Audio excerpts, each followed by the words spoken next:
Is there a way to find your true passion, or is that just a cliche? Well, it's definitely a cliche, and it it's the sort of thing that actually annoys me quite a lot about New Age thinkers, and I would more or less put Joseph Campbell in that category. Um, I think you can find what compels you and what might enable you to live in a high quality manner despite the suffering that's associated with life. I think you can discover that. And I think part of the way you discover that is by watching yourself and learning when it is that you're meaningfully engaged. You have to notice that. It's something that happens to you in some sense rather than something that you do. You have to notice when you're meaningfully engaged. And then you have to work to expand the amount of time that you spend in that state.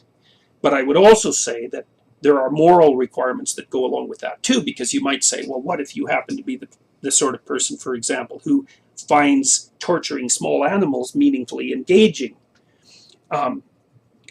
It seems like that's the sort of meaningful engagement that you probably don't want to expand.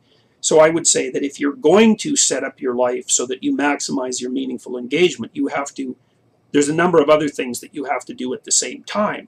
And one of those is that you have to get very clear about who you are and what you're doing.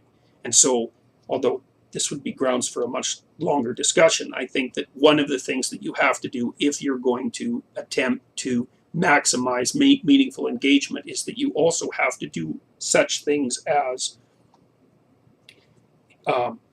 endeavor to stop deceiving yourself and other people in every way you possibly can.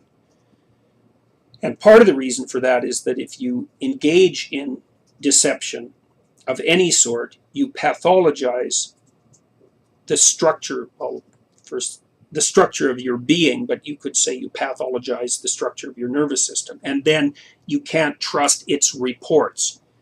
So if you're going to rely on your nervous system's reports of meaningful engagement to guide your future activities, you better do everything you can to make sure that you're not filling that nervous system with the kind of garbage that's going to make it malfunction and give you false reports.